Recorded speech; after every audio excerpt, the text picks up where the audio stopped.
Gonzaga versus BYU. Marco, who do you like? I like Gonzaga, and this is a team that's absolutely peaking at the right time. This team's won 10 games in a row heading into Saturday, and the big factor for me is BYU, Jimmer Fredette, he cannot do it all by himself. And this is, we talked about it last week, and now we're playing the second of 2 games. And for the third game in a row in the tournaments, he's not left the floor. He's played all 40 minutes. You can't do it. He had a big game again against on Thursday, scored 32 points.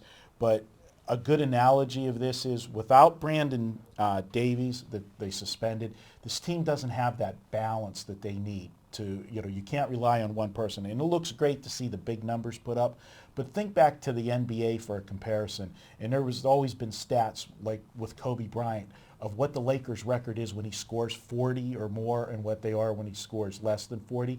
And it's shocking. You would think, if Kobe goes off for 40, the Lakers win, but they don't because they don't have that balance. And I think what's Gonzaga's seed? I think this is a 7-10 matchup. I don't have it in front of me. I didn't bring my bracket. Well, no, BYU's a 4. BYU's a 4. Gonzaga, I don't have it in front of me. I got to apologize. Okay, so they're a lower seed, and they're favored. Absolutely. So is this a value game or is this a trap game? To me, I'm putting... Let's define a value game or trap game. A value game is you think that this line should be, Gonzaga's 2 right now. Mm-hmm. You're saying you think this line should be 4.5 a minimum. Or do you think, listen, my handicap had this line at Pick'em, and the fact it's 2 tells me that Vegas really likes the other side. I'm handicapping this one as far as current form. I think the seeding, BYU got a lot of their seeding for their body of work and not what this team truly is at this point in time. So it's a value play. For me, it is. What did you project this number to come out as? See, with me, my projection is this line would have been probably about 2.5 or 3. But I just feel that matching up fundamentally wise, Gonzaga has too many offense. You're not hearing me. I want to hear everything you have to say, but let me ask you a question. Before this line came out, if you were going to guess the line, I'm not saying 3. what your true line, you would have said Gonzaga 3. Mm-hmm. So you're saying the line actually is coming out a little less than you thought.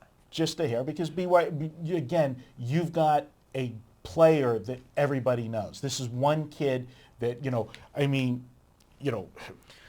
see, this is the best shooter in college basketball probably since Larry Bird. All right, so what you're saying is you're saying that the combination that BYU after the suspension isn't playing as well, but some people are looking at them over the course of a season and looking at their seed, which the committee is connected definitely. To that. Well, and the batters. Yeah. And number 2 is what you're saying is the combination of that with how good or the marqueeness, to use one of my phrases, of Jimmer makes it where you just think BYU's overrated. For me, I do. All right. I actually was looking to fade Gonzaga. We had a forum guy, Sam Clayton, in here for some videos yesterday, and if you haven't seen those, go to pregame.tv. Good stuff. He broke down the fundamentals of handicapping the tournaments from his perspective, and it was very interesting, the things that mattered in the tournaments more than the regular season. And he has like a yes-no for, I think, 6 categories. And it's been like a long history that it's been 5 yeses a minimum for the team that won it. And only 4 teams, if I recall, had the 5. And they were Ohio State, one of the other number ones I can't remember, then Notre Dame, and then Gonzaga.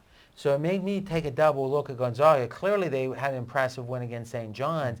I just wonder, is there really value? Is this a situation where you're saying the lower seed's better than people think, but that fact is in the line to such a degree that there's no value there? You would think blindly this line is BYU -2.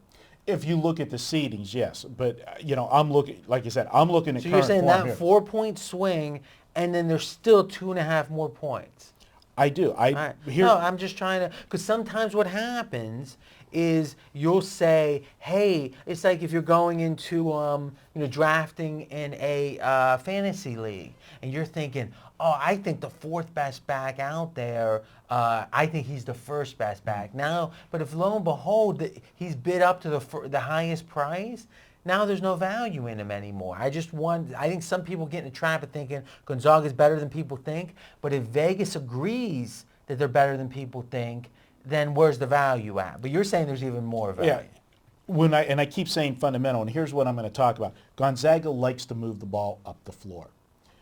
I'm talking about the fatigue factor with Jimmer on everything that he's had to do. If he's got to now play defense too and run up and down the floor, I saw it in the second half of the San Diego State game last Saturday.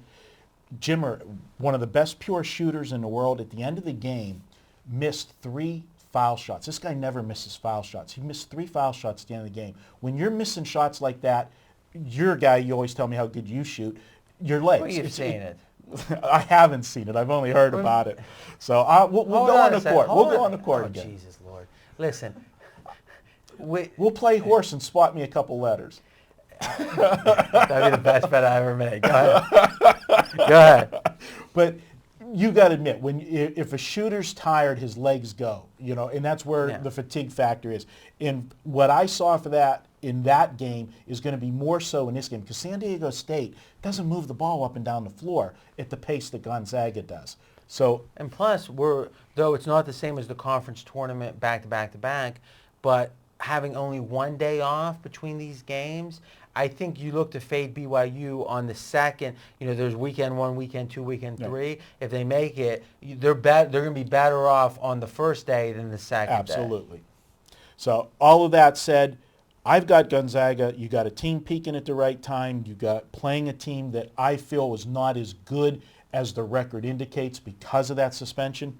I've got Gonzaga 79-72. Well, something, I'm going to excite you here. Oh, variety. I'm going to agree with you on this one. There we go. Take it to the bank, people. R.J. Bell has spoken. Well, listen, rest assured, with my record, they're taking this pretty serious. I heard rumors are fast forwarding to with just 2 minutes left in the video. Did your mom tell you that or what? All right, any closing thoughts? Nope. Just enjoy the games this weekend and good luck to everybody. All right, guys, it's your turn to continue the conversation in the comment section with Marco and me. And next up, we're going to let Marco do a little strutting. You're looking at the guy that documentedly, if that's a word, won 25 straight baseball games at the end of last season, and he never laid more than 120, and he had more dogs than favorites. I did the math. If I recall, it was over 40 million to 1, the odds of you doing that randomly. You're a miracle. And something, he's going to strut, but he's also going to talk about a special giveaway for you to jump on board because baseball's right around the corner. See you then.